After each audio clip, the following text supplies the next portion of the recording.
Part 1. I will emerge from the agony. Babangon ako mula sa putik kung saan mo ako inabandona. And my ultimate act of redemption is to grant myself forgiveness for ever loving someone as despicable as you, Kendrick. Sa ngayon, hindi ko pa kayang patawarin ang sarili ko, darating din yan pag ikaw naman ang luluhod sa harapan ko. Pangako ko sa'yo, bingi ako sa pagmamakaawa mo, bulag ako sa luha mo at pipi ako sa mga salitang pagpapatawad sa'yo. So, don't pray for the day when fate will be in my favor. Marriage isn't sufficient to ensure lifelong love from someone. Merely saying, I love you, isn't adequate to guarantee that you're the sole focus of their affection. How deep is the pain when the person you've committed to, vowed to be exclusively yours, finds happiness elsewhere? How profound is the agony and struggle of being an unloved wife? Paano nga bababangon sa sakit na dinulot ng isang asawa na hindi naging tapat sa'yo? What is the ultimate redemption for an unloved wife who has been broken, not just in heart but in her entirety? Just let it go, sweetheart. Maya-maya lang, halos tumirik ang mga mata ko nang maramdaman ko na lang ang pagsabog ko. Nang inig ako sa sobrang intense ng orgasm. Habang si Kendrick naman ay patuloy ang galaw sa loob ko. Mas lalo niyang binilisan ang pagbayo sa akin. Isang malakas na ungol ang pinakawalan niya bago ko naramdaman ang pagsabog niya sa loob ko. 5 taon na kaming magkasintahan ni Kendrick. I was just 15 nung naging kami. Dahil sa scholarship kaya napadpad ako dito sa Manila para mag-aral, taga Bukidnon, Mindanao talaga ang pamilya ko. My mother died when I was 10 dahil sa pagbubuntis. Nagkaroon kasi ito ng UTI at huli na nang nadala ito sa hospital. Hindi na nag-asawa ang tatay ko at nag-focus na lang ito sa pag-aalaga sa akin at sa pagtatrabaho sa maliit na lupa nito. Isang magsasaka ang ama ko. At mga gulay ang tanim nito na dinadala nito sa palengke sa tuwing may ani ito. Sabi ni tatay sa akin, malaki ang pangarap nito para sa akin, kaya tinumbasan ko ito ng sipag at tiyaga sa pag-aaral.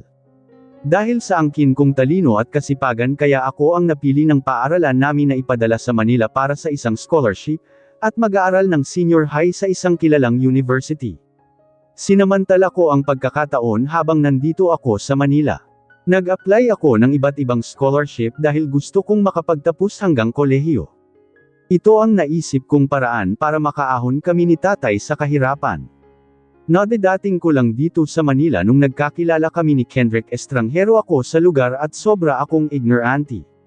Si Kendrick lang ang nagpakita sa akin ng interest, at agad niya akong niligawan, na sinagot ko naman.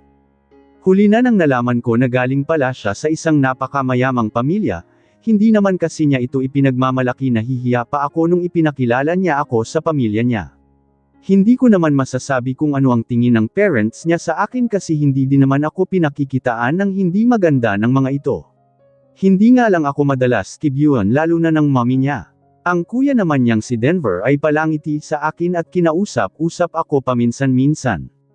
Sa debut ko, kaming dalawa lang ang ni Kendrick ang magkasama at sa gabi na iyon, he prepared something for me, something that I am very grateful to him.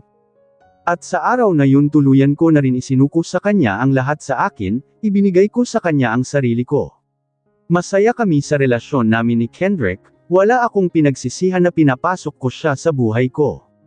Dahil mas madalas kaming masayang dalawa kaysa may tampuhan kami. Hindi niya ipinaramdam sa akin na hadlang ang estado naming dalawa para mahalin niya ako ng tapat at totoo. We were both naked, lying side by side on the bed, covered only by a large blanket. After a while, I Saturday up.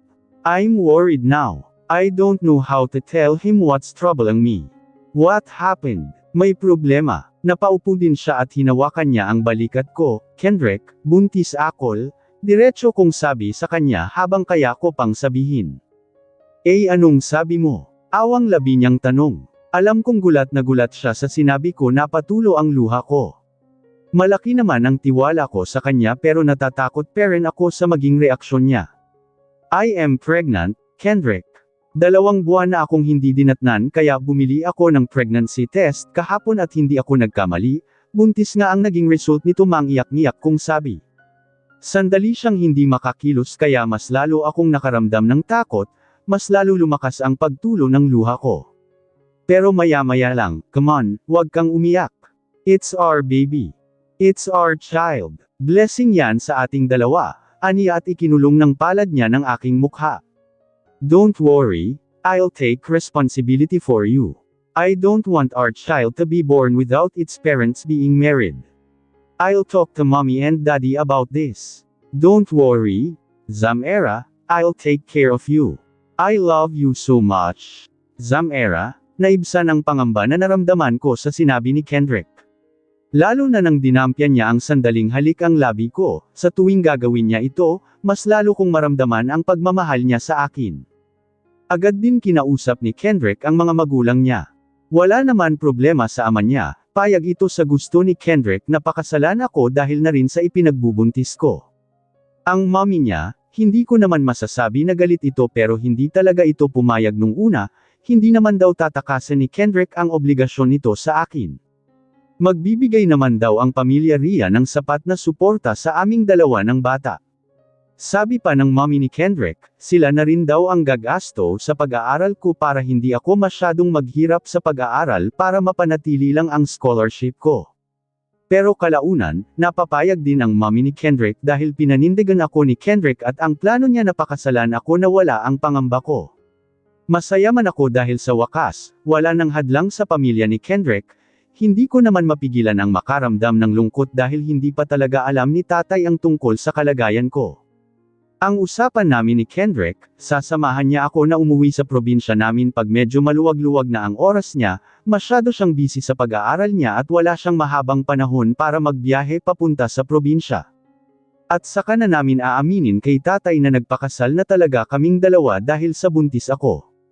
Hindi ko kasi magawang sabihin kay tatay sa tawag lang ang tungkol sa kalagayan ko, baka atakihin ito, wala pa naman itong kasama sa bahay namin.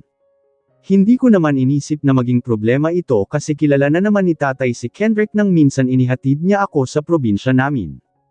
But before my civil wedding with Kendrick, his mother asked me to sign a prenup agreement. I admit that I felt somewhat insulted because I felt like Kendrick's mother saw me as greedy for asking me to sign it. But I couldn't do anything but sign it.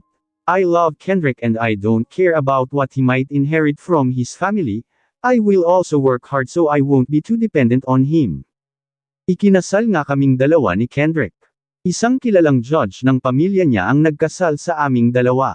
Present naman ang mga magulang niya sa kasal naming dalawa, pati na ang mga kapatid niya na sina Denver at Draw Even, at ang asawa ng huli na si Hera. Ang kasama ko para maging witness ko ay ang college friend ko na si Shiny at ang isang pinsan naman sa bahagi ni Kendrick. Isa, Kendrick Montenegro, solemnly declare you, Zamera Jillian Zaragoza, as my wife. In this sacred moment, before all who witness, I pledge an eternal devotion to love and cherish you every single day of our lives. I embrace every aspect of you, flaws and strengths alike, just as I offer myself entirely, with all my imperfections and virtues. Tears welled up in my eyes as Kendrick spoke these words to me. My heart was filled with intense joy, and I couldn't help but cry tears of happiness because of the overwhelming joy I felt in those moments. I hoped that these moments wouldn't end, that the happiness I felt now would last a lifetime. Nakangiti naman si Kendrick habang pinunasan ang luha ko gamit ang hawak niyang panyo. My beloved, I can't assure flawless perfection. At times, I may be moody or challenging. I'll face rough days. But I swear, despite my struggle with anger, I'll master it to spare you disappointment. Without you, life feels like a shadow of its true self. You're not just a part of me, you define me, my love. No one can usurp the immense space you occupy in my heart.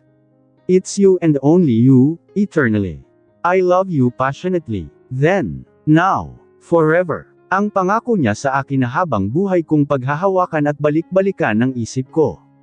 Kumusta ka naman? Tanong sa akin ng kaibigan kong si Shiny, papunta na kami sa classroom naming dalawa. Magkaklase kaming dalawa sa unang subject namin. Kakasimula pa lang ng second semester at 2 buwan na rin ang ipinagbubuntis ko.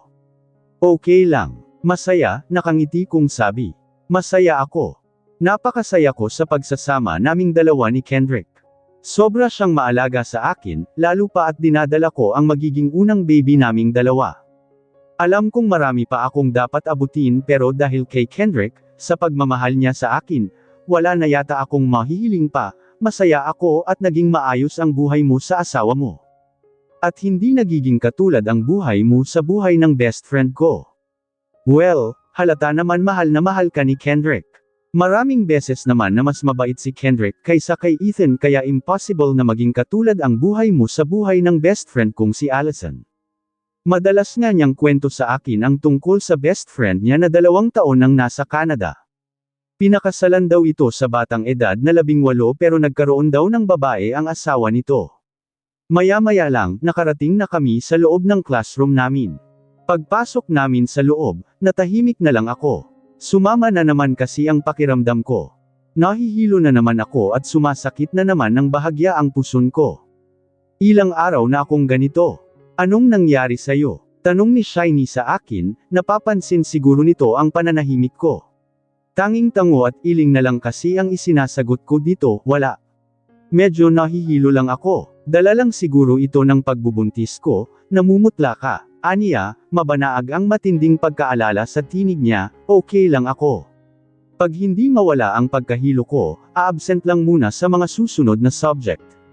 Unang araw pa naman ng klase. Okay, but I hope, you will be fine later. Hindi gamaan ang pakiramdam ko kaya napagpasyahan kong umuwi na lang pagkatapos ng unang klase ko, hindi din naman ako makapag-focus dahil sa nararamdaman ko ngayon. Pagkarating ko sa condo unit ni Kendrick, kung saan kami nakatira ng asawa ko, wala akong ibang ginawa kundi ang humigalang nagising ako sa tunog sa cellphone ko. Pangalan ng mommy ni Kendrick ang nabasa ko sa screen. This past days, medyo nagbago ang pakikitungo ng mommy ni Kendrick sa akin, madalas na akong kinukumusta nito mula nung may dinala ito sa akin na isang tea, tulong daw ito para sa pagbubuntis ko. Araw-araw itong tumatawag sa akin para kumustahin ang kalagayan ko at laging ipinaalala nito sa akin na dapat kong inumin ang tea na ibinigay nito sa akin. Lagi kong ang iniinom ang tea na ibinigay nito dahil ayaw kong magtampo ito sa akin. Sa buong membro ng pamilya ni Kendrick, ang mommy niya ang gusto kong e-please lagi. Agad kong sinagot ang tawag ng mommy ni Kendrick, ayaw kong magalit ito sa akin. Hello mom, hindi pa rin ako sanay na tawagin siyang ganito. Pero siya na rin naman ang nagsabi na sanayin ko na ang sarili ko dito. Dahil bahagi na ako ng pamilya nila. Zamera, nasa school ka ba ngayon? I am recently meeting an investor at malapit lang ako sa school nyo ngayon. May oras ka ba, Iha? I just want to have a snack with you. Mom, nasa kondo ako ngayon. Bakit Iha? Wala ka bang pasok ngayon? Diba, first day of second semester ngayon? Hindi muna ako pumasok. Bakit? Are you okay? Masama ba ang pakiramdam mo? Sunod-sunod na tanong nito. Ramdam ko naman ang pagkaalala nito sa akin. Nahihiya lang siguro ako dito kaya naiilang ako pag nasa harapan ko ito. Okay na ako ngayon, mom. Mabuti naman. Anyway, pupuntahan na lang kita dyan. Huwag ka nang magluto, sa labas na tayo mag-dinner. Hindi na ako nakatanggi kahit nahihiya ako dito.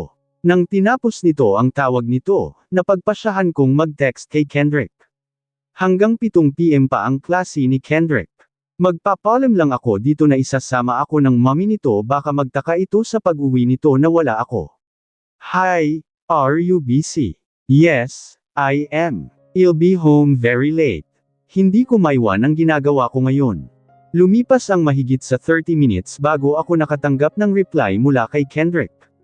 Naintindihan ko naman, talagang busy siya sa pag-aaral niya. Hindi naman kasi madali ang law school. Hindi madali ang kursong kinuha niya. Your mother invited me for a dinner sa labas. That's good.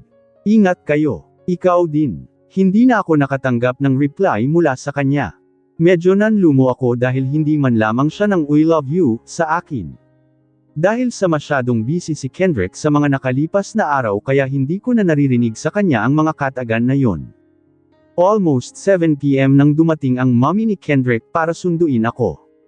Nasa loob na kami ng kotse at binaybay ang daan patungo sa restaurant na sinasabi niya. Pero nanlaki ang mga mata ko nang inihinto niya ang kotse sa main gate ng university kung saan nag-aaral si Kendrick. Ma'am, anong ginagawa nating dito? Kunot noo na tanong ko dito. Isasama na lang natin si Kendrick. Diba, tapos na ngayon ang klase niya. Ako na lang ang tatawag sa kanya para sabihin na naghihintay tayo sa kanya dito sa labas. Pwede naman niyang balikan mamaya ang kotse niya. Ma'am, ang sabi kasi niya sa akin na napatigil ako sa pagsasalita nang nakita ko si Kendrick na lumabas mula sa gate at may kasama siyang isang babae. Nakaakbay pa siya dito. Naninikip ang dibdib ko kasi kilala ko ang babaeng kasama niya. Muntikan na kaming nagkahiwalay noon dahil sa babaeng ito. Mabait si Kendrick at alam ko naman mahal niya ako. Naging mabuting boyfriend siya sa akin bago kami ikinasal pero madalas lang talaga naming pag-aawayan ay babae, at 2 beses na kaming muntikan maghiwalay dahil sa babae. Mahilig kasi siyang mag-entertain ng babae at minsan clingy siya sa mga ito, katulad ngayon na nakaakbay pa talaga siya. I don't know if he is cheated on me o sadyang paranoid lang ako minsan. Ako lang daw ang mahal niya at naniniwala ako sa kanya. Nag-init ang bawat sulok ng mga mata ko pero pinigilan ko ang tuluyang pagtulo ng luha ko. Did he cheat on me again with the same woman? Akala ko ba hindi siya makalabas ngayon dahil sa marami siyang ginagawa na hindi niya maiwan. Napatingin ako muli sa mommy ni Kendrick nang walang sabi-sabi na lumabas ito mula sa kotse. Nang nasa labas na ito, tinawag nito ang anak at kinawean pa. Napatingin naman si Kendrick sa ina at mabilis pa sa 4:00 ang ginawa nitong pagtanggal sa braso nito mula sa kasama nitong babae. Maya-maya lang pumasok na si Kendrick sa loob ng kotse. Nasa passenger seat ako kaya magkatabi kami ngayon. Hindi ko ito pinansin dahil masama ang loob ko dito. Sweetheart, yung kanina, wala iyon. Sana wag mong bigyan ng mali siya Leon. Hindi ako nagsasalita pero ang mommy ni Kendrick ang nagsalita. Umayos ka Kendrick, wag kang tumulad sa arm mo. May asawa ka na, panindigan mo ito. This is the reason why I don't want you yet to get married. You're still not mature enough to deal a married life. Masyado ka pa rin mahilig sa babae. Tignan mo, may asawa ka na at buntis pa. Panindigan mo ang ginawa mo kay Zamera. Masyado kang nagmana sa ama mo, nagawa pa talagang buntisin ang ina ni Draw even kahit ikakasal na kaming dalawa. Huwag kang tumulad sa ama mo, pakiusap lang. Walang pag-alinglangan na sabi ng ina ni Kendrick na parang kutsilyo na sumusugat sa puso ko kaya tuluyang nagpatulo sa luha ko. Hinawakan ni Kendrick ang kamay ko pero tinampol ko ang kamay niya na nakahawak sa akin. Masamang-masama ang loob ko sa kanya. Umayos ka Kendrick, bago ka tuluyang maging abogado, ayusin mo muna ang sarili mo. May asawa ka na, ipasok mo yan sa kokote mo. Nakasandal ako sa headrest ng kama habang nagbabasa ako ng book ko sa psychology. Nasa sala naman si Kendrick, nag-aaral din ito. Maya-maya lang, medyo nakaramdam na ako ng pagkabagot kaya napagpasyahan ko na puntahan ang asawa ko sa sala. Pero hindi ko nakita si Kendrick, tanging nakabukas lang na laptop at ilang nakabukas na aklat ang nakita ko sa study area niya. Humakbang ako papunta sa kusina sa pag-asang nandun si Kendrick. Hindi naman siguro siya lumabas. Magpapaalam siya sa akin kung lalabas siya. Tama nga ako, nasa may kusina si Kendrick at may kausap siya sa cellphone. Mahina lang ang boses niya na parang takot siya na may makarinig sa kanya. Aalis na sana ako dahil baka pribado ang pinag-uusapan nila ng kausap niya pero napaurong ako nang may narinig ako na nagpabuhay ng kuryosidad ko. Ilang beses ko bang kailangan sabihin sa'yo? Huwag mo akong tawagan habang nandito ako sa bahay. Tumigil muna sa pagsasalita si Kendrick, na parang pinakinggan niya ang sinasabi ng nasa kabilang linya. Kunot noo naman ako. Sino kaya itong kausap niya? Fine. Pupuntahan kita bukas sa apartment mo, basta wag ka lang tumawag sa akin at baka makahalata na si Zamera. Alam mo naman na buntis ang asawa ko. Ayaw kong magkaroon kami ng problema. Ewan ko pero nakaramdam ako ng kakaiba sa narinig ko mula kay Kendrick at ng kausap niya. May tiwala ako sa asawa ko. Alam kong medyo playboy nga siya sa 5 taon na relasyon naming dalawa. Pero kahit ilang beses siyang nagtaksil sa relasyon naming dalawa, lagi ko siyang pinapatawad dahil mahal ko siya at talagang halos gagawin naman niya ang lahat para mapatawad ko lang siya. Kasal na kaming dalawa at magkakaanak na rin.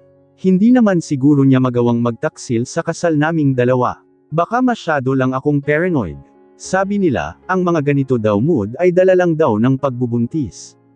Hindi ako mapakali, hindi ako makatulog, pabalik-balik sa isip ko ang narinig ko kanina kay Kendrick. Sino kaya ang kausap niya at bakit bawal itong tumawag sa kanya habang nasa bahay siya? Hindi ko alam kung anong nangyayari sa akin at napatingin ako sa cellphone ni Kendrick na nakapatong sa side table. Kinuha ko ito at pinindot ko ang power button nito. Hindi naman ako mahilig manggialam sa cellphone ni Kendrick, ngayon pa lang kasi hindi talaga ako mapakali. Hindi ako makatulog hanggat hindi ko nabubuksan itong cellphone niya at malaman kung sino ang kausap niya kanina. Kailangan ko ang fingerprint ni Kendrick para ma-unlock ko ito kaya maingat kong inangat ang karne niya at gamit ang thumb niya, ini-unlock ko ang cellphone. Mabuti naman at nagawa ko ito na hindi siya nagigising. Maya-maya lang, walang tigil sa pag-agos ang luha ko pagkatapos kong mabasa ang palitan ng chat nilang dalawa ni Kendrick at ng babaeng nakita kong kasama niya nung isang araw. Mga sweet messages ito at hindi ako tanga na hindi maintindihan na nagtaksil sa akin ang asawa ko. Pinagtaksilan ako muli ni Kendrick. Kahit kasal na kaming dalawa at magkakaanak na kami pero nagawa pera niyang lamandi sa ibang babae. Wala akong nagawa ng tuluyan akong napahagulhol sa pag-iyak. Zamera, sweetheart, nagising si Kendrick dahil sa iyak ko. Sweetheart, anong nangyari? Bakit kayo minapaupo siya? Tumabi siya sa akin. Hindi na niya natuloy ang ibang sasabihin nang ibinigay ko sa kanya ang cellphone niya. Inabot niya ito at tinignan niya kung ano ang nabasa ko sa cellphone niya na naging dahilan kaya ako napaiyak. Zamera, wala to. Sweetheart, this is just and nothing. Ikaw ang mahal. Bakit Kendrick? Bakit? Bakit mo ito nagawa sa akin? Buong akala ko hindi mo na muli ito gagawin sa akin dahil kasal na tayong dalawa at magkakaanak na rin. Bakit? Bakit? Hindi ko napigilan at binayo ko ng suntok ang dibdib niya, habang walang tigil ako sa kakaiyak. Hinayaan niya ako sandali sa ginagawa ko. Mabanaag ng matinding guilt ang kanyang mga mata habang nakatingin sa akin. Napahagulhol ako sa pag-iyak. Hindi ko maintindihan kung bakit nagawa niya pa rin ito kahit kasal na kaming dalawa. Maya-maya lang, niyakap niya ako ng mahigpit, sobrang higpit, pinilit kong kumawala mula sa kanya. Sweetheart, please, pakinggan mo muna ako. Kung ano man ang nabasa mo, it was just a message, that's and nothing. Please sweetie, makinig ka muna sa akin, patuloy pa rin ako sa pagpupumiglas. Gusto kong kumawala sa kanya pero hinigpitan niya ang pagyakap sa akin. Hanggang sa napasigaw na lang ako dahil nanakit na naman ang puson ko, doble ang sakit na naramdaman ko ngayon kaysa noong nakalipas na araw. Sigaw na sigaw ako sa sobrang sakit. Natataranta naman si Kendrick sa kung ano ang gagawin niya. Hanggang sa nakakita ako ng dugo sa hita ko. Ito lang ang huling naalala ko dahil tuluyan na akong nawalan ng malay. Nakahiga ako sa isang hospital bed, nakatingin ako sa kawalan. Hawak naman ni Kendrick ang kamay ko. Parang tumakas ang kaluluwa ko sa katawan ko nang sinabi ng doktor kanina sa akin na nawala ang ipinagbubuntis ko. At talagang sadya akong makunan dahil ilang araw na raw walang heartbeat ang batang nasa sinapupunan ko. Patay na daw ito ng ilang araw. Hindi ko maintindihan. Wala naman problema sa ipinagbubuntis ko sa huling prenatal ko. Dahil unang prenatal ko yun, I was having my transvaginal ultrasound bilang requirement na rin ng doktor sa akin. Healthy ang ipinagbubuntis ko, walang problema dito, rinig na rinig ko pa nga ang heartbeat nito. Pero paano nawala ng heartbeat ang baby ko sa mga nakalipas na araw? Ito ba ang dahilan kaya madalas nanakit ang puson ko? Nakulangan ako sa ibinigay na paliwanag ng doktor sa akin. Sadyang tumigil lang sa pag-function ang puso ng baby ko at ewan ko kung bakit. Wala akong ganang kausapin si Kendrick dahil sa ginawa niyang kasalanan sa akin. Sunod-sunod lang ang pagtulo ng luha ko. Alam ko naman na nasaktan din si Kendrick sa nangyari sa anak naming dalawa. Hindi ko naman siya sinisisi dahil wala naman siyang kasalanan, ang ikinagalit ko sa kanya ay ang ginawa niyang kataksilan sa akin. Anong nangyari Kendrick? Bakit nakunan ang asawa mo? Agad na tanong ng mommy ni Kendrick nang dumating ito kasama ang asawa nito. Hindi ako halos makatingin dito. Natatakot ako na baka kung ano't ano ang maririnig ko dito pag malaman nito ang dahilan kung bakit ako nakunan. Tahimik lang ako. Hinayaan ko si Kendrick na kausapin ang mga magulang niya. It was my fault, Mom. Bakit? Ano na naman ang ginawa mo? Halata sa boses ng ina nito ang galit. Nagalit si Zamera sa akin dahil nahuli niya akong hindi na natuloy ni Kendrick ang sasabihin. Napatulo ang luha ko. Hindi man ito ang totoong rason kung bakit ako nakunan pero napakasakit pa rin isipin ang ginawang kataksilan ni Kendrick sa akin. God! Tila frustrated na sambit ng ina ni Kendrick. Ito na nga ba ang sinabi ko, Kendrick? Mag-usap tayo. Ani ng daddy ni Kendrick sa anak. Sa boses nito, halatang galit ito. Huwag mong saktan ang anak natin. Sa'yo lang naman nagmana ang anak natin. Kung ano ang puno, siya din ang bunga. Kakausapin ko lang ang gago kung anak ang daddy ni Kendrick maya-maya lang, naiwan na kaming dalawa ng ina ni Kendrick sa loob ng hospital room ko. Umupo siya sa upuan na nasa gilid ng kama ko. Zamera, I told you, don't be too sensitive. You already know my son. Didn't I tell you before I agreed to your marriage with Kendrick, that my son won't change immediately? He's just like his father. I endured 4 years with his father's infidelity. Maybe Martin got tired of it and realized that he should stop his vices because our children are also growing up. I warned you that my son would still look back and may still taste other women even if you're already married. I know it's painful and difficult to accept, but if you want to be with Kendrick, just close your eyes, dear, you'll get used to it. This is what it takes to be with my son. Ang mahalaga lang naman ay ikaw ang asawa, sa'yo pa rin umuwi at ikaw pa rin ang mahal. Doon ka na mamubol mo kung may iba na siyang gustong uwian at iba na ang sinasabihan niyang mahal niya. Dahil iyon ang pinakamahirap sa lahat kung nagkaroon ka ng asawa na hindi marunong makontento sa isa at gusto pang tumikim ng iba. Napatitig ako sa ina ni Kendrick. Ewan ko pero nabuhay ang matinding kaba sa akin sa narinig ko sa kanya. Hindi ba talaga marunong makontento sa isa si Kendrick? Ibinigay ko naman halos lahat dito. May kulang ba talaga? Hindi ba ako pwedeng maging sapat na lang? As I stared out the window, my gaze fixed on the distant horizon, I felt the weight of betrayal crushing my spirit. Napakaliwanag ng kislap ng araw pero kahit gaano pa ito kaliwanag, hindi pa rin kayang pawiin ito ang dilim na bumabalot sa aking puso.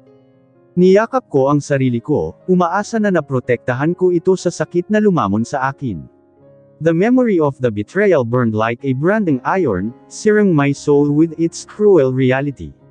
Naging bulag ako, naniniwala na hindi ako magawang sakta ni Kendrick pero nagkamali ako, sapagkat nagawa niya akong lokohin kahit dinadala ko sa sinapupunan ko ang magiging anak namin sana.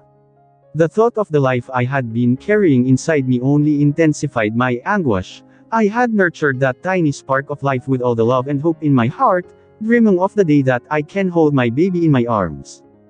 Ngunit ngayon, ang mga pangarap na iyon ay wasak, pinunit kasabay ng pagtatrader ni Kendrick sa akin. With a trembling hand, I reached out to touch my swollen belly, feeling the emptiness where life had once thrived. It was a cruel reminder of everything I had lost: the love, the trust, the future I had dared to imagine for myself and my child, for the family I had dreamed with Kendrick. Sa sandaling ito, para akong nasa bangin, nakayuko sa pagitan ng pagdadalamati at pag-asa. Hindi ko alam kung paano pulutin ang piraso ng nawasak kong puso. Napakahirap pero kailangan kong bumangon. My chest tightens as tears continue to stream down my face. I want to scream. Gusto kong sumbatan si Kendrick sa lahat ng sakit na dinulot niya sa puso ko sandaling ito. Napalingon ako sa pinto nang narinig ko ang pagbukas dito at iniluwa doon si Kendrick, may dala siyang isang papel. Galing siya sa bilang section para bayaran ang bill ko. I'd done paying, sweetheart, makakaw, are you crying? Kaysa sagutin ang tanong niya, pinunasan ko ang luha ko. Bumulatay naman ang matinding pagsisisi sa mga mata niya habang nakatingin siya sa akin. Humakbang siya palapit sa akin. He held my hand tightly, isang wanted to pull away, but he tightened his grip. Zamera, he inhaled. I'm sorry, sweetheart. I know I've been an asshole but believe me, I love you, Zamera. That woman is nothing to me, ikaw ang mahal ko, Zamera. I didn't defend myself because I knew I was wrong for getting involved with that woman.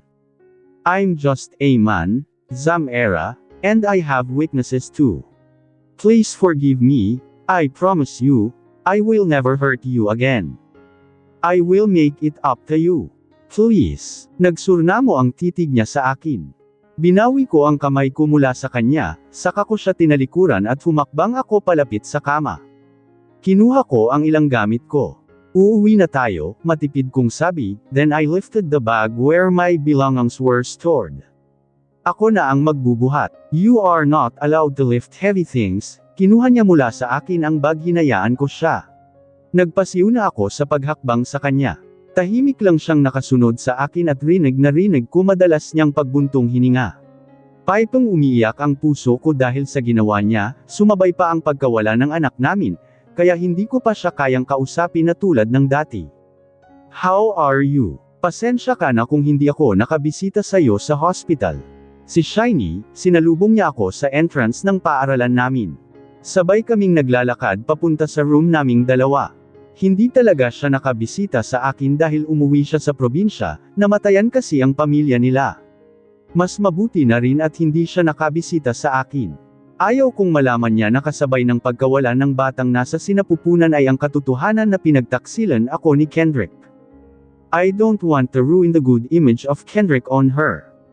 I don't want her to compare of what happened to me with what happened to her best friend. Okay lang ako. I'm still sad, but Kendrick is there to lighten my mood.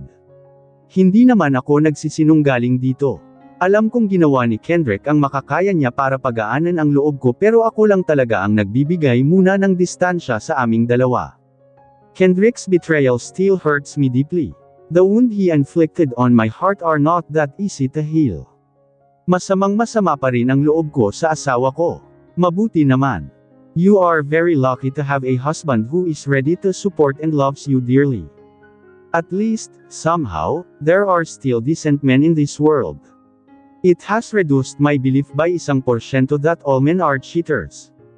Na hindi marunong makontento. I'm happy that you've found a decent man, napangiti ako. Kung alam lang niya. Alam ko naman ang pinaghuhugutan niya nito. Meron siyang 3 half-sisters sa magkakaibang babae. Ang ina ko, namatay na lang pero hindi man lamang naranasan na tumano ang papa ko. Puro na lang pangako, lagi naman napapako. Kaya nang napagpasyahan noon ni Allison na iwanan si Ethan, talagang ang saya-saya ko. Naniniwala kasi ako, once a cheater, always a cheater. Hindi ko magawang magkomento sa sinabi ni Shiny. Hindi ko din naman alam ang sasabihin ko sa kanya. Oo nga pala, samahan mo naman ako mamaya kung hindi ka busy. Kailangan ko kasing sunduin sa airport ang pinsan ni Allison. Inihabilin pa naman sa akin ang pinsan niyang half Filipino, half Californian. Hay nako, mainit pa naman ang ulo ko sa mga lalaki. Pero wala akong magagawa, mahal ko si Allison eh. Napatango na lang ako sa sinabi niya. Pero ang isip ko talaga ay nasa sinabi niya kanina. Once a cheater, always a cheater ba talaga? Hindi na ba magbabago si Kendrick? Sa naalala ko, nung nagkausap kami ng mommy ni Kendrick, parang sinabi nito na kailangan kong tanggapin ang pagiging babaero ni Kendrick, ang mahalaga ako ang mahal at sa akin pa rin umuwi. Hindi ako nakasama kay Shiny sa pagsundo niya sa sinasabi niyang pinsan ng matalik niyang kaibigan na si Allison dahil sinundo ako kinahapunan ni Kendrick. This is the first time that he did this since he entered law school. I understand because our schedules really don't match, and he's always busy with his study. Mahirap ang law school. Hindi ko nga lubos akalain na may oras pa siya para mambababae. Flowers for you, sweetheart. Agad bigay niya sa akin rig bouquet of white roses pagkapasok ko pa lang sa kotse niya. Napatingin ako sa mga bulaklak.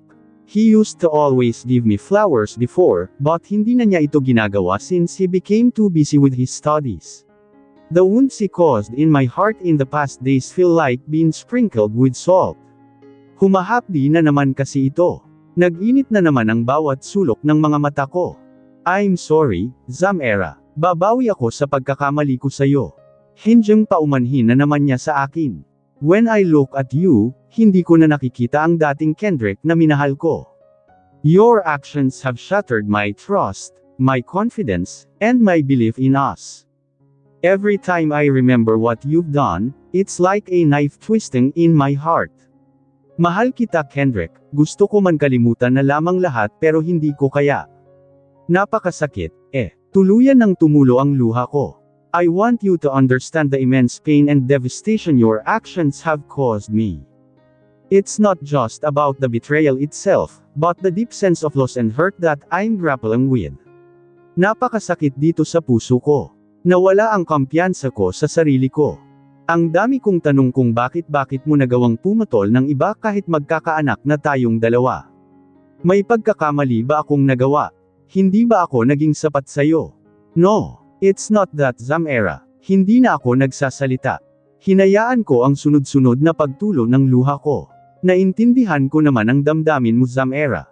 Alam kong hindi madaling magpatawad dahil isang malaking pagkakamali ang ginawa ko. I know this isn't something that can be fixed with a simple apology. It's going to take a lot of soul-searching and effort for you to even begin to rebuild what I've been broke. But please, give me the chance to redeem myself. Ayaw kung ganito tayong dalawa, my love for you is unwavering. I admit my mistake, and the weight of it crushes me. Natatakot ako na baka hindi mo na ako mapatawad at hihiwalayan mo na ako. I can't bear the thought of losing you because you mean everything to me. Please, find it in your heart to forgive me. I'll do anything to make things right again. He said it in most sincere way possible. Nakatingin siya sa mga mata ko. Dapat ba akong maniwala muli sa mga salita niya? I am tired, Kendrick. Agad kong sabi kay Kendrick nang naramdaman ko ang kamay niya sa legs ko. I know that I have an obligation to him as a wife, but I can't yet. The pain of his betrayal is still fresh, masakit pa rin ang sugat na nilikha niya sa puso ko. Even though I forgave him, but I still can't find myself having X with him. Ang isipin na baka nakipagtalik din siya sa ibang babae, parang isang malakas na alon na tumatama sa katawan ko. Inalis niya ang kamay niya sa hita ko at isang buntong hininga muna ang narinig ko sa kanya bago niya ako tinalikuran. Kahit nakatalikod ako sa kanya, alam kong tumalikod din siya, ramdam ko ang likod niya. Every corner of my eyes immediately welled up, but I held back the tears once again. It's exhausting to keep crying because of his betrayal. Just like the other nights, I let the silence engulf this evening until we both finally fell asleep together. Pero hindi naman talaga ako nakatulog, ilang gabi na akong walang tulog. Sa tuwing ipipikit ko ang mga mata ko, maalala ko lang ang mga nawala sa akin sa mga nakalipas na araw. Ang ipinagbubuntis ko, ang tiwala ko kay Kendrick, pati na ang kumpiyansa ko sa sarili ko.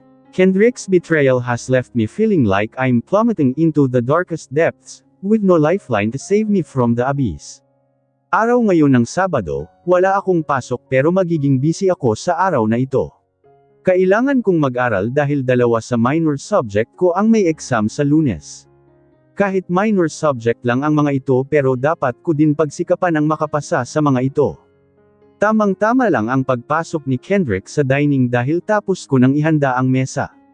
Nakasuot na siya ng school uniform niya, may pasok pa rin kasi siya ngayon. Umupo na siya, umupo na rin ako sa harapan bahagi niya. Pareho kaming tahimik pero siya lang din ang bumasag sa katahimikan naming dalawa. Sweetie, please, kausapin mo naman ako. You know I can't handle it when you're like this, quiet and not talking to me. I feel like you're still mad at me. Hindi ako galit sa'yo, Kendrick, pinapatawad na nga kita. Ito lang ang sinabi ko pero nahaluan ko talaga ng galit ang boses ko. You're still angry with me, Zamera. Just tell me what to do to earn your forgiveness completely. I know it's hard to forgive what I did. But believe me, nothing is happening between me and that girl, it's just flirting through texts. Please, sweetie, believe me. Trust is built on actions, not just words. It's going to take time for me to heal and regain trust in our relationship. I need to see consistent effort from you to rebuild what was broken. Let's work through this together, but it won't happen overnight, hindi ko napigilan sambit. Isang mabigat muna na buntong hininga ang narinig ko sa kanya bago siya nagsalita muli. I love you, Zamera. I admit I haven't always been honest with you, but I've never loved any other woman but you. Nag-init ang bawat sulok ng mga mata ko. Aminado ako na nagdadalawang isip na ako kung dapat ko pa bang paniwalaan ang sinasabi niya sa akin. Kasi kung mahal niya ako, he will be contented with me at hindi na siyang maghahanap ng ibang babae para gagawin niyang pastime. Kung sa pagkain pa, lagi siyang naghahanap ng ibang pagkain dahil hindi siya nabubusog sa akin. I felt a mixture of emotions, including doubt and hurt. Bakit mo ba ako pinakasalan, Kendrick? Hindi ko mapigilan tanong. Because I got you pregnant, walang pag-alinglang ganyang sagot. Ito normal talaga ang dahilan kaya kami nagpakasal. Hindi na ako dapat masasaktan pa sa sagot niya. Hindi ako nakapagsalita, tila ako natameme. Ang sakit na naramdaman ko ay parang bamara sa lalamunan ko kaya hindi ako makapagsalita. Ito man ang rason ko kung bakit kita pinakasalan, Zamera, pero hindi ibig sabihin ito na wala sa plano ko na pakasalan ka. Hindi pa lang ngayon ang tamang panahon dahil sa pareho pa tayong nag-aaral pero ikaw ang babaeng gusto kong pakasalan. I only see myself growing old with you, Zamera. Naramdaman ko ang pamamasa ng mga mata ko. Magandang pakinggan ang mga sinasabi niya pero ang ginawa niya sa akin sa mga nakalipas na araw ay siyang pumipigil para maging buo ang kasiyahan ko. After discovering his infidelity, I was engulfed by a storm of emotions. The betrayal cut deep, shattering the trust I had placed in him. I felt a mix of disbelief, anger, and profound sadness. How could the person I loved and trusted the most betray me in such a fundamental way? In the midst of my pain, I grappled with feelings of insecurity and humiliation, wondering what I did wrong that he betrayed me. Yet, amidst the turmoil, a flicker of hope remained. A hope that maybe, just maybe, we could find a way to rebuild what was broken. But the journey ahead seemed daunting, filled with uncertainty and fear of what the future held for our marriage. Ito ang naramdaman ko ngayon kaya nasaktan ako sa sinabi niya. Nagawa nga niya akong pagtaksilan na kasal na kaming dalawa, how sure he was that I was the woman he's going to marry if, hindi pa kami mag-asawa ngayon. He probably cheated on me and there's still a possibility that he can find somebody else, kung hindi ako sapat sa kanya. Ang pinaghahawakan ko na lang ngayon ay kasal na kami at hindi na siya maaagaw ng kahit sino mula sa akin. Ito na lang at ipaglalaban ko ito. Pero kailangan ko munang ma-healed mula sa ginawa niya sa akin. Hinawakan niya ang kamay ko. Napatitig ako sa kanya. My eyes welled up with tears, but I didn't let them fall. I could clearly see the regret in his eyes. Maaga akong uuwi mamaya. Sa labas tayo kakain. Babawi ako sa'yo, Zamera. Okay, matipid kong sabi. I really hope that he wouldn't cheat on me again. Busy ako sa pag-aaral ko nang narinig ko ang doorbell, kaya ibinaba ko ang book ko at mabilis akong lumapit sa may pinto. Tinignan ko muna sa monitor kung sino ang dumating at ang ina ni Kendrick ang nakita ko. Isang malalim muna na hininga ang pinakawalan ko bago binuksan ang pinto. Mula nang nakunan ako, hindi na siya nakikibalita sa akin. What are you doing, Zamera? You're taking so long to open the door. I'm in a hurry, mabanaag ang iritasyon sa tinig niya. Pasensya na po, nag-aaral kasi ako. Anyway, hindi ako magtatagal, gusto lang kitang kausapin tungkol sa anak ko. Hindi ako nakapagsalita, nakatitig lang ako sa kanya. I knew, deep down, that I wasn't the one she wanted for Kendrick. Kaya kinakabahan ako. These past few days, I sensed that Kendrick was problematic. Then I overheard him talking to Denver. It turns out, you're the one he's worried about. He said you haven't forgiven him for what he did. And I'm infuriated by your stubbornness, Zamera. What do you expect Kendrick to do? Beg at your feet just because of that one mistake. Galit niyang sambit. Napanganga ako. Hindi ko alam kung ano ang sasabihin ko sa kanya. Nasaktan ako sa mga salitang nanulash sa labi niya. Alam mong hindi kita gusto para sa anak ko.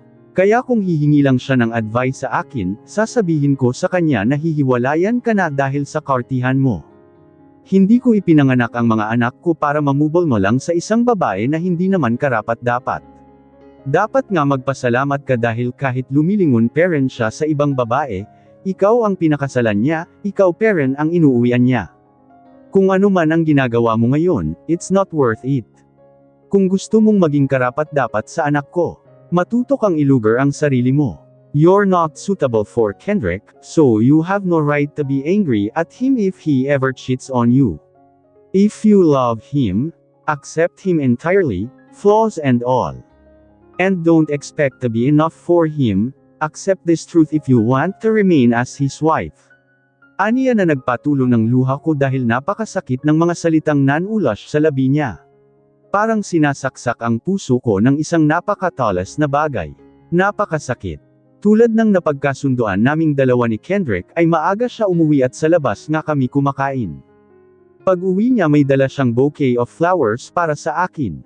Masaya naman ako sa dinala niya sa akin, at sa naging gesture niya pero hindi buo yung kasiyahan ko dahil sa laging laman ng isip ko ang sinasabi ng mommy niya. May problema ba? Kanina ko pa napapansin na tahimik ka puna sa akin ni Kendrick, hindi kasi ako nagsasalita habang kumakain kaming dalawa. Habang siya ay salitang-salita pero wala naman ako halos sinasabi. Galit na galit ka pa rin ba sa akin Zamera? Hinawakan niya ang kamay ko at nagsumamo ang titig niya sa akin. I'm deeply sorry for betraying your trust and hurting you.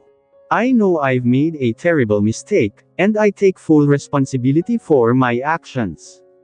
I love you more than anything, and I'm committed to making things right. Please forgive me. I'll do whatever it takes to rebuild your trust and repair our relationship, Zamera. Just give me a chance. I appreciate your apology, and I've thought a lot about what you've said. Despite the pain you've caused me, I believe in our marriage and in our ability to overcome this. Let's work together to heal and strengthen our relationship, ngumiti ako. Hindi naman ako galit sa'yo Kendrick. Pinapatawad na nga kita, di ba? Ako lang talaga ang may problema sa mga nakalipas na araw, masyado akong nag-iinarte. Hindi ko mapigilan sambit. Hindi mawala-wala sa isip ko ang sinabi ng mommy ni Kendrick. I admit that the real reason I said this to Kendrick is because of what his mother said. Natatakot ako na gagawin nga ng mommy ni Kendrick ang sinabi nito sa akin na sasabihin na lang nito sa asawa ko na hihiwalayan na lang ako. So even though I'm not really healed or even halfway healed from the wounds Kendrick inflicted on me, I need to restore our former relationship. He might get tired of me and leave me. I'm willing to do everything, even forget his wrongdoings to me, just so he won't leave me. No baby, I understand you. It's not easy to forgive especially with the big mistake I've made to you. Ngumiti siya. Salamat. Salamat sa pagpapatawad sa akin. Pangako ko sa'yo na hindi na mauulit pa. I will be better para sa'yo. Isang ngiti lang ang isinagot ko sa sinabi niya. Nagpatuloy na kami sa pagkain. Medyo sumasabay na ako sa mga ikinukwento niya sa akin. At naramdaman ko na medyo gumaan ang loob ko sa kanya. Pero maya-maya lang, sabay na paangat ang mukha naming dalawa nang may lumapit sa amin, walang iba kundi ang ina ni Kendrick. At may kasama ito na isang magandang babae na sa tingin ko kasing edad lang ni Kendrick. Matangkad ito, sa hitsura nito, halatang mayaman din ito. What a small world son. Nandito pala kayong dalawa ni Zamera. Hello iha. Nakangiting sabi ni Ma'am Carlota sa akin na parang hindi niya ako iniinsulto kanina. Mom, kasama mo ba si Daddy? Si Kendrick? No. Anyway, son, I would like you to meet Tanya. Masayang ipinakilala nito ang kasama nitong magandang babae. She's the one I mentioned to you, the daughter of my Omega, whom I'll plan to introduce to you when she returns to the Philippines. Napatitig si Kendrick sa babae. I admit I felt jealous of the way Kendrick was looking at her, especially considering that I know Kendrick as a cheater. And Tanya's beauty is intimidating, like a goddess descended from above, so I can't help but think Kendrick might be attracted to her. Hi, I'm Tanya. So, your Tita Carlota's son, the one she often talks about to me. I'm glad that I finally meet you. Masayang bulalas ng babae, parang masyado naman itong friendly. Malapad ang ngiti nito nang inilahad nito ng kamay sa asawa ko. Gusto kong tampilan ang nakalahad nitong kamay. Hindi ba nakita nito na may kasama si Kendrick? Parang bigla akong nagiging out of the place. Kendrick, matipid na sagot ni Kendrick, and this is my wife, Zamera. Thank goodness Kendrick thought of introducing me to Tanya. I thought he had forgotten about me. Napatingin naman si Tanya sa akin. Hello, I am Kendrick's wife. Zamera, nakangiti kong sabi kay Tanya. Nabura ang ngiti nito at ibinaba nito ang nakalahad na kamay.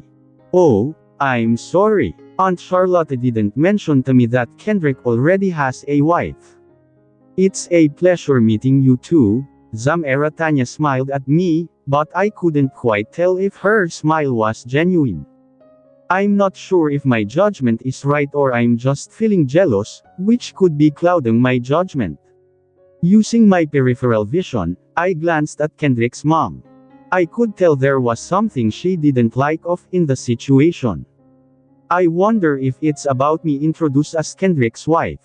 My son wasn't married yet when the two of us talked, Leja. Anyway, son and Zamera, Tanya and I will be leaving now. We have somewhere else to go. Mabuti naman at agad na din silang umalis. Hindi ako komportable sa presensya ng ina ni Kendrick pati na sa kasama nitong babae na may pangalang Tanya. Ewan ko, hindi lang talagang panatag ang kalooban ko sa mga ito. Napatingin ako kay Kendrick. Napakunot ang noo ko dahil sinundan pa talaga niya ng tingin ang mami niya at si Tanya. I don't want to feel jealous, but I can't help it. Pakiramdam ko kasi si Tanya ang sinusundan niya ng tingin. I admit Tanya is really beautiful and naturally attractive. That's why I'm afraid Kendrick might be attracted to her, kaya nakasunod ang tingin niya dito. Isang tikhim ang ginawa ko para mabawi ang atensyon ni Kendrick. Agad naman siyang napatingin sa akin. Aminado ako na hindi ko mapigilan na husgahan siya.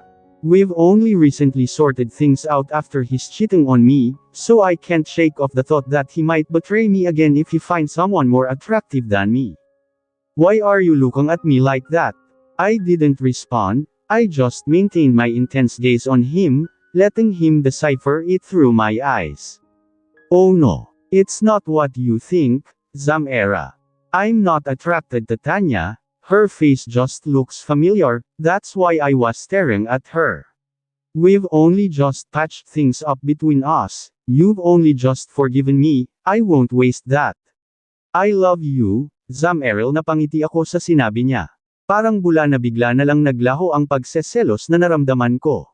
I want you, Zamera.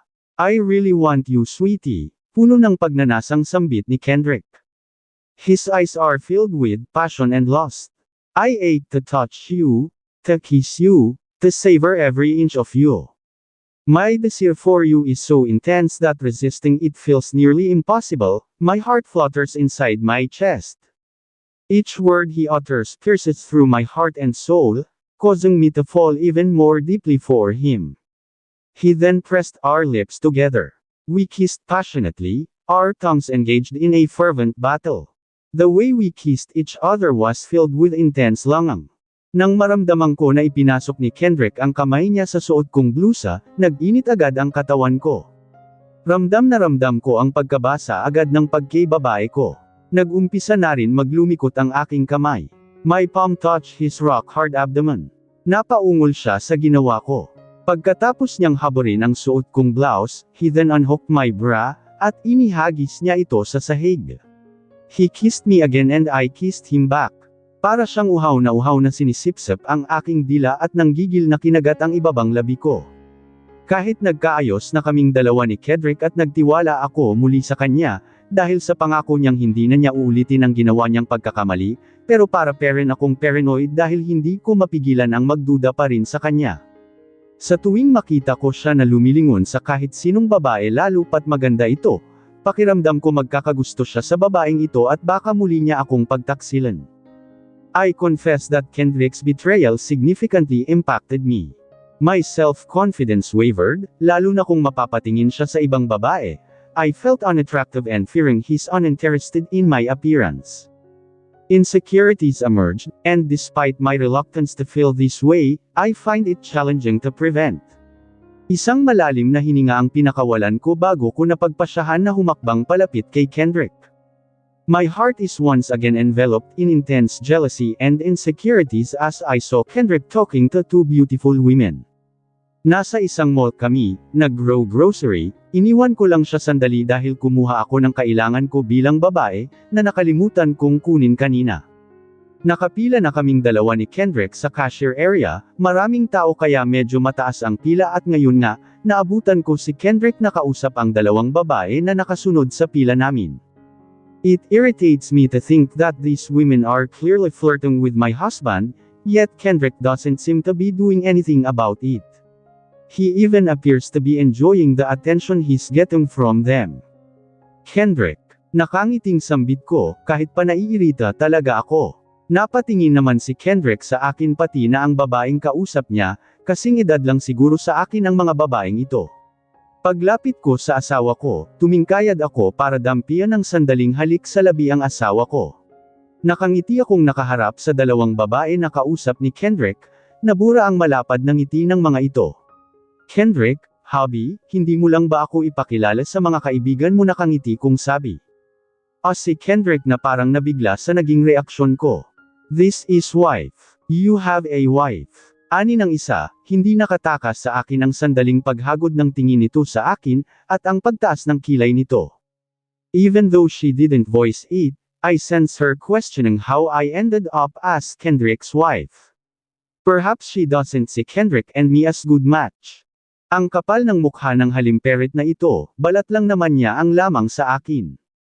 Maputi kasi siya na parang naligo sa gluta habang morena naman ako. Yes, he's married and I'm the wife. You seem disappointed. Taas kilay kong sabi at hinagod ko din ito ng tingin. Hindi na ito nagsasalita pero alam kong nenes ito. Tinalikuran ko na din ito dahil kaming dalawa na ni Kendrick ang magbabayad sa cashier. Si Kendrick ang kumukuha ng mga pinamili namin na nasa cart, habang alerto naman ako sa pagbabantay sa asawa ko. Nagkalat ang mga halimperet at aminado akong lapitin ng mga ito ang asawa ko, at ang masakit na katotohanan, ini-entertain ni Kendrick ang mga babaeng ganito. Maya-maya lang, pakiramdam ko masyado naman yatang inilapit nitong isang babae na kausap ni Kendrick ang sarili nito sa nakatalikod kong asawa, kaya mabilis kong iniharang ang sarili ko dito. At hindi ko ako nakontento, mula sa likuran, niyakap ko si Kendrick sa baywang at inilapat ko ang pisngi ko sa likod niya. Walang akong pakialam kung nagmumukha akong desperada sa ginawa ko pero babantayin ko ang akin. What was that kanina? Tanong ni Kendrick sa akin, papunta na kami sa park area, tulak niya ang cart kung saan nakalagay ang mga pinamili namin na nakasilid sa mga plastic bag. Bakit? Ayaw mo ba? Ayaw mo bang maging clingy ako sa'yo? Tumigil sa paglalakad kaya napatigil na rin ako. Are you jealous? Nakangiti niyang tanong. Yes, I am. I can't help but feel jealous, especially knowing how easily you can be attracted to other women, hindi mo mapigilan sambit. Napaawang ang labi niya. Maya-maya lang, narinig ko ang pagbuntong hininga niya, Zamera, wala ka bang tiwala sa akin? I'm true to my promise to you that I won't hurt you again, that I won't betray our marriage again. Don't you trust me that I can do this? May tiwala ako sa iyo, Kendrick, kaya lang. Kunot noon niyang tanong. Sa mga babaeng lumalapit sa iyo ako walang tiwala pagsisinunggaling ko. Hindi talaga buo ang tiwala ko sa kanya. Zamera, please trust me again. I won't do that again. I promise. Aniya, sa kanya itinulak muli ang cart. Hindi na ako nagsasalita at nakasunod lang ako sa kanya. I wanted to give him my full trust, but I really can't help myself to think negative everything I saw him talking to a woman. Do I already have a problem if I constantly doubting my husband? When he comes home, I always check his things in case I find some evidence that he's with another woman again. I also frequently check his phone, just in case. Whenever Kendrick talks to another woman, I approach and make sure to introduce myself as his wife. And when he looks at or talks to other women, I quickly become angry and convey my doubts to him once more. Sweetie, how many times do I have to tell you na wala nga akong babae? The reason I've been coming home late recently isn't because I betrayed you again. I've been preoccupied with something I need to fulfill a requirement, and our exams are approaching, so I need to finish those promptly. Pagtatanggol ni Kendrick sa sarili niya. I confronted him. I've reached my limit. I can't suppress my doubts any longer. He's been arriving home late every day for almost a week, and I frequently catch him engrossed in phone conversations. He dedicates a significant amount of time to his phone. I can't shake off the thought that maybe he's involved with another woman again and betraying me once more. It's truly challenging to find peace of mind when he's committed this offense before. At paano mo ipapaliwanag itong laging kausap mo sa cellphone mo na isang babae? Galit na tanong ko sa kanya, habang hawak ko ang cellphone niya, at ipinakita ko sa kanya ang madalas niyang kausap sa mga nakalipas na araw. God! Hindi ko siya babae, Zamera. She's actually my classmate, and we're working together as partners on a project that needs to be completed. I have to communicate with her often to ensure that our tasks align. I haven't cheated on you with her, our interaction is strictly related to our project. And how am I supposed to believe you, Kendrick? You don't want me to call her to talk and let her know that you're already married. Are you afraid of something? Dahil nakakahiya sa kanya. Pribado siyang tao at ayaw niyang dinidisturbo siya pag hindi related sa project namin. Tapos na ang project namin kaya walang rason na tawagan ko pa siya. Anong klaseng rason yan, Kendrick? Ang sabihin mo may tinatago ka na naman sa akin. Babae mo ba ito? Umamin ka na napataas na ang boses ko, hindi naman ako ganito. Pero hindi ko talaga mapigilan ang sarili ko na mag-react ng ganito. Hindi ako mananahimik na lang kung sakasakaling pinagtaksilan nga niya ako muli. Kailangan kong putulin agad ang relasyon niya sa ibang babae. Paano kung main love siya bigla sa iba? Nababalot talaga ang puso ko ng insecurities, takot na baka tuluyan na niya akong ipagpalit sa iba. God! Napaupo siya, nasapo niya sandali ang mukha, halatang frustrated siya. Frustrated siguro siya dahil nahuli ko siya. Zamera, please, believe me.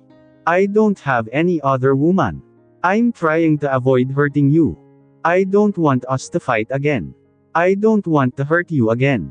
Please believe me, Kendrick. I can't just brush aside my suspicions. Your past history of cheating weighs heavily on my mind. I want to believe you, but it's becoming increasingly difficult.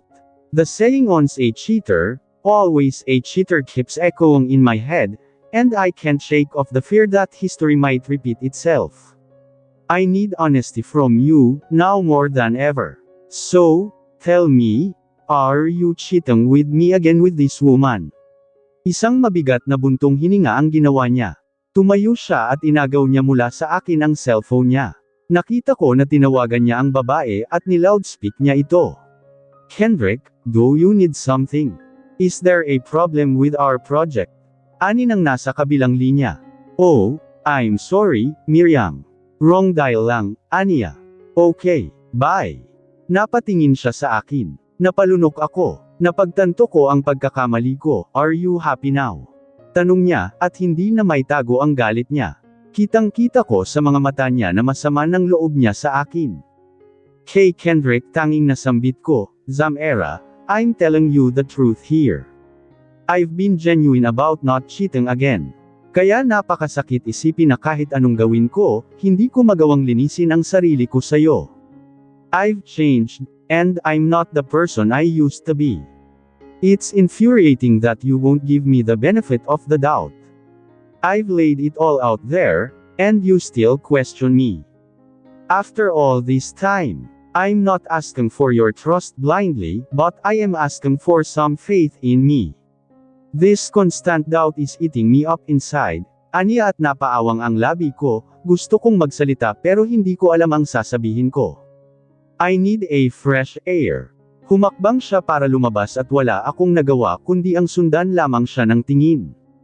Samantala, hindi mapigilan ni Kendrick ang pumunta sa isang bar para maglasing. He was so stressed the past days dahil sa maraming demand ng kursong kinuha niya. All he needs is support from Zamira and for her to understand that he's busy with his studies, but instead of that, all she's been doing in the past few days is doubting him.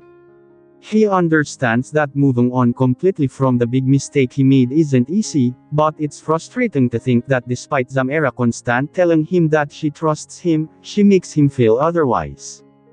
It's already difficult for him to rebuild himself from the huge mistake he deeply regrets, but she's making the situation even more challenging. Kaya hindi niya napigilan ituon sa alak ang frustration na naramdaman niya ngayon. Hello, alone. Napatingin siya sa babaeng lumapit sa kanya. Kunot-nuo siya dahil pamilyar sa kanya ang mukha nito. Remember me, Tanya, I was introduced by your mother. Inalala niya, oh, I'm sorry. It's okay. I wasn't offended, nakangiting sabi nito and she's beautiful, she has a seductive eye. Anyway, are you alone? Can I join with you? I am alone too. Sure, nakangiting sabi niya dito. What he's doing now is not cheating, he was just being friendly.